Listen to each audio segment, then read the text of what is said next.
श्री स्वामी समर्थ. जय जय स्वामी समर्थ. माझ्या स्वामी कृपा चॅनलमध्ये सर्वांना नमस्कार.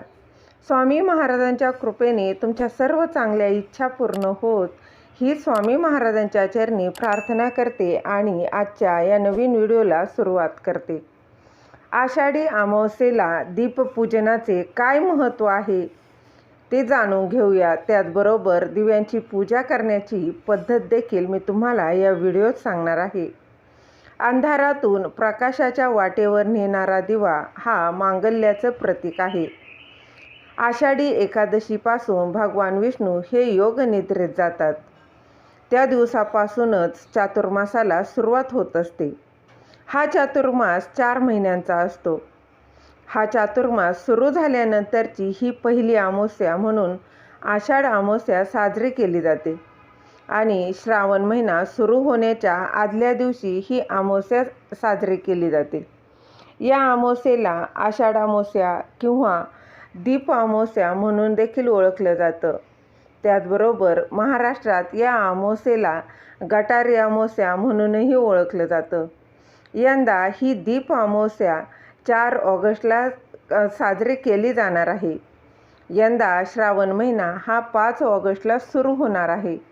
त्यामुळे त्याच्या आदल्या दिवशी म्हणजे 4 ऑगस्टला दीप अमावस्या मोठ्या उत्साहात साजरी केली जाणार आहे. या दिवशी घरातील सर्व दिवे, अगदी छोटे मोठे जे कुठले दिवे असतील ना, समई, छोटे दिवे, मोठे दिवे, अगदी सर्व दिवे स्वच्छ करून एका पाटावर मांडून त्यांची या दिवशी पूजा केली जाते.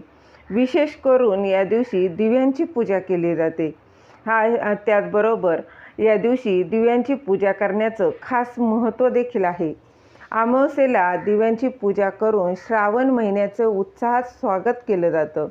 दीप अमावस्येला दिव्यांची पूजा करण्याची पद्धत कोणती आहे ती देखील आपण जाणून घेऊया. बघा, हिंदू धर्मामध्ये दिव्याला मांगल्याचे आणि शुभ कार्याचे प्रतीक मानलं जातं. कोणत्याही कार्याचा शुभारंभ करताना दिवा लावून करत असतो. त्याचबरोबर देवाची अगदी मनोभावे प्रार्थना केली जाते. अंधारातून प्रकाशाच्या वाटेवर नेणारा हा दिवा हा मांगल्याचं प्रतीक आहे. त्यामुळे आपल्या भारतीय संस्कृतीमध्ये विशेष करून दिव्यांचे विशेष महत्त्व आहे. तर दिव्यांचे हे मांगल्य समृद्धी आपल्या आयुष्यात नेहमी नांदावी यासाठी आषाढ महिन्याच्या शेवटच्या दिवशी दीपपूजन करून म्हणजे दिव्यांची पूजा करून ही दीप अमावस्या साजरी केली जाते.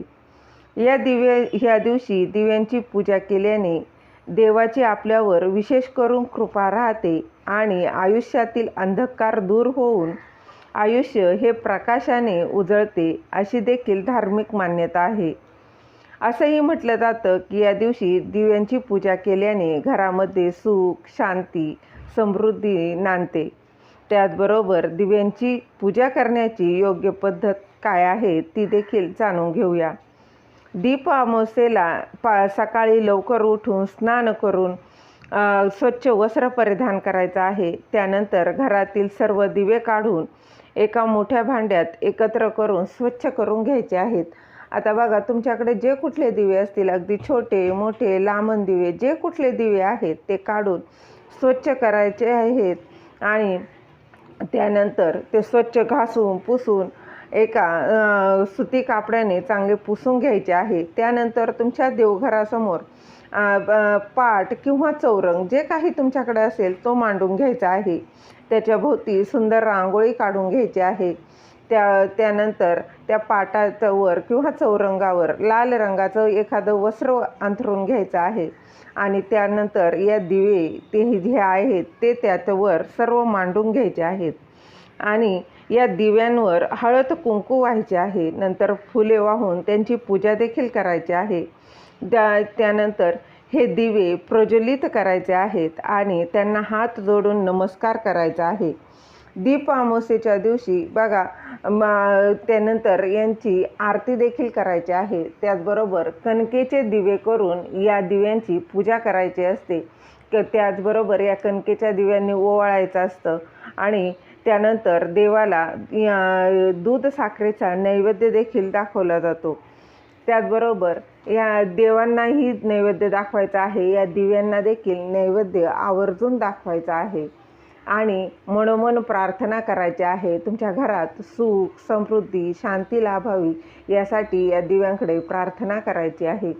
झालेली सेवा महाराजांच्या चरणी रुजू करते. दिलेली माहिती तुम्हाला आवडली असेल तर लाईक करा, शेअर करा, सबस्क्राईब करायला विसरू नका.